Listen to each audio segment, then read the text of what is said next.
हमारा next leukaemia था ALL। ALL first हमने किया था AML एक्यूट माइलोसिटिक ल्यूकीमिया, जिसके अंदर माइलोसाइट्स का ल्यूकीमिया था। अब इसके अंदर आपने lymphoids, acute lymphoblastic leukaemia, lymphoblastic lymphogenous lymphoid leukaemia है।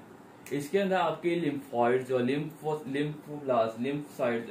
लिम्फोसाइट जो है आपके बी सेल्स, आपके टी सेल्स, आपके B lymphocyte, T lymphocyte, natural killer cells, mainly B cells और टी सेल्स का ल्यूकीमिया है। इसके अंदर जो है आपके स्टेम सेल्स का डिसऑर्डर होगा लिम्फोसाइट्स का।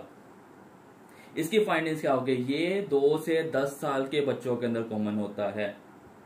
तो एज रिलेटेड बच्चों के अंदर मोस्ट कॉमन ल्यूकीमिया या लिम्फोमा जो है, आगे डिजीज में याद रखें बस इतना कि ALL के अंदर बच्चों का ल्यूकीमिया होता है। तो 2 से 10 साल की एज होगी, बच्चे होंगे 2 से 10 साल के बच्चे होंगे, तो बच्चों के अंदर मोस्ट कॉमन ल्यूकीमिया ALL होता है। अब रिस्क फैक्टर्स क्या होंगे? मोस्ट कॉम जो आपने AML पढ़ा था, AML के अंदर रिस्क फैक्टर था, आपने बेंजीन पढ़ा था, तो वही benzene and then down syndrome.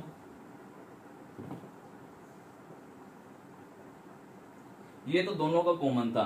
अब इसके अलावा और कौन से इसके रिस्क फैक्टर्स होंगे? एक लिम्फोमा होता है, हॉजकिन लिम्फोमा। तो लिम्फोमास की वजह से, हॉजकिन लिम्फोमा की वजह से हो सकता है, हॉजकिन लिम्फोमा होगा।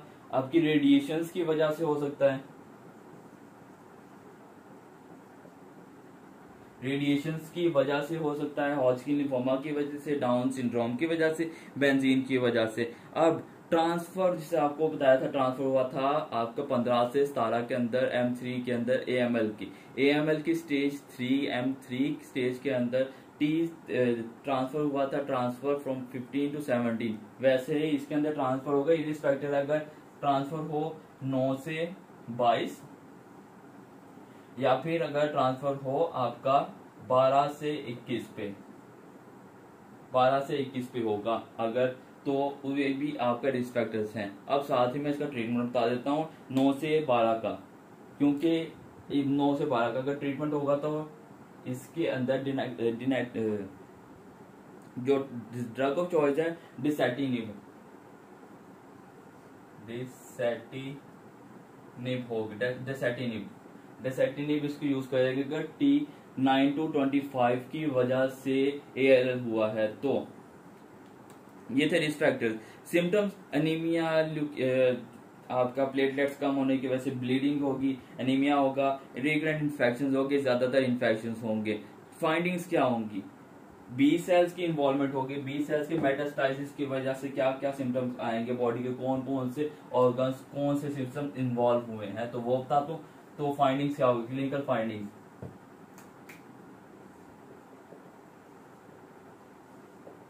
अगर बी सेल्स की फाइंडिंग बताऊं तो बी सेल्स कहाँ स्प्रेड होते हैं, मेटास्टाइसिस कहाँ होंगे? बी सेल्स आपके CNS के अंदर और टेस्टिस के अंदर,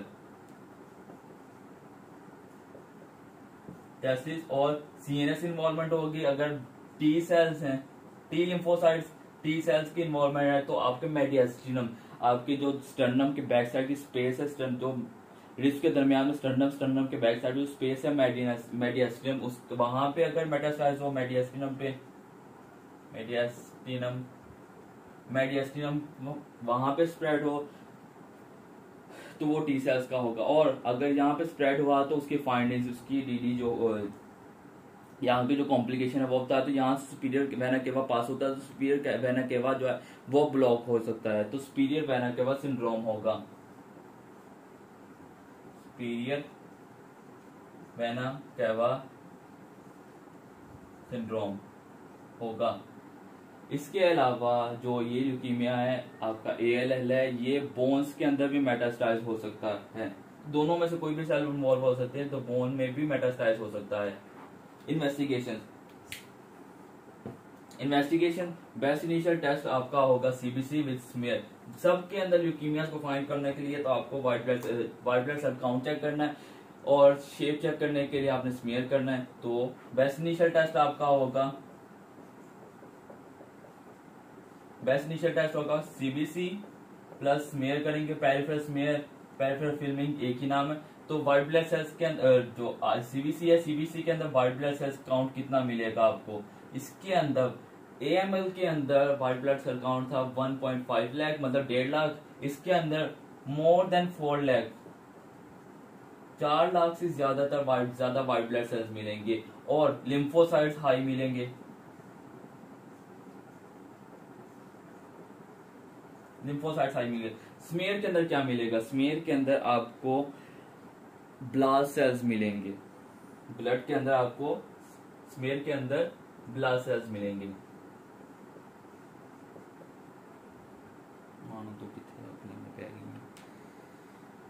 इसके अलावा मोस्ट एक्यूरेट टेस्ट जैसे एएमएल किया था वैसे ही मोस्ट एक्यूरेट इसका भी बोन मैरो बायोप्सी होगी।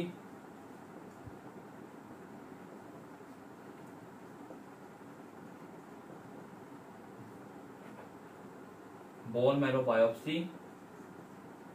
बायोप्सी की फाइंडिंग क्या होगी? इसके अंदर मोर देन 20% आपको ब्लास्ट सेल्स मिलेंगे। प्लस फ्लो साइटोमेट्री करेंगे आपको डिफरेंशिएट करने के लिए ये कौन सी टाइप का ल्यूकीमिया है, तो साथ में फ्लो साइटोमेट्री करेंगे।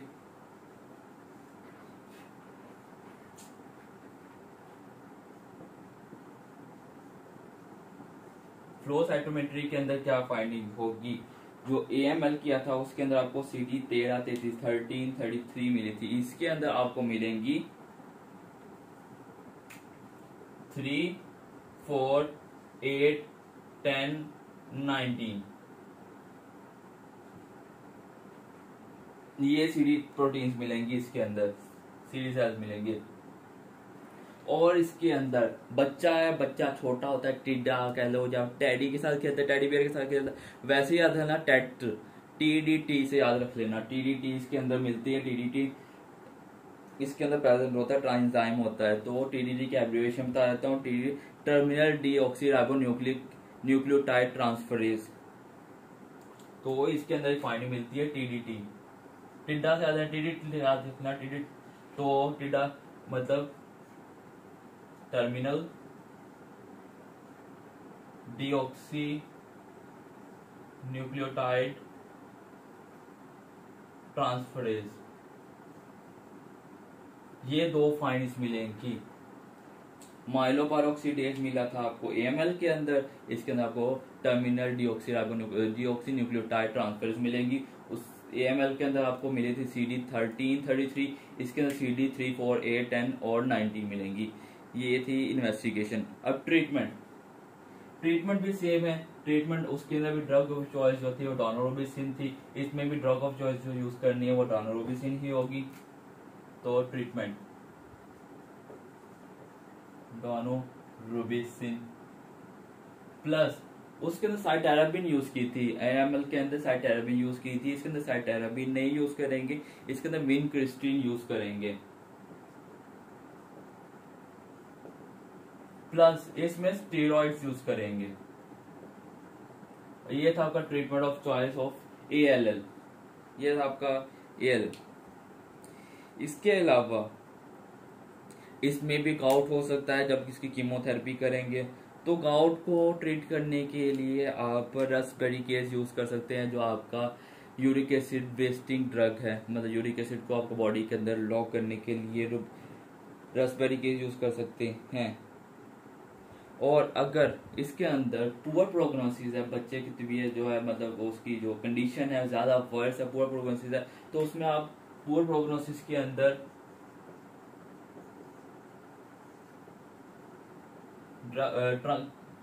बोन मैरो ट्रांसप्लांट भी कर सकते हैं। Bone marrow transplant BMT bone marrow transplant भी कर सकते हैं अगर पेशेंट की जो कंडीशन है वो ज्यादा क्रिटिकल है, उसकी जो प्रोग्नोसिस है वो पुअर है। और इसके अलावा CNS की इन्वॉल्वमेंट होगी, तो CNS की अगर इन्वॉल्वमेंट हो रही है, CNS इन्वॉल्व हो रहा है, तो उसके लिए आप इंट्राथिकल मतलब आप जो अब CSF फ्लूइड है, CSF फ्लूइड के अंदर इंजेक्शन लगा सकते हैं मेथोट्रेक्सेट का।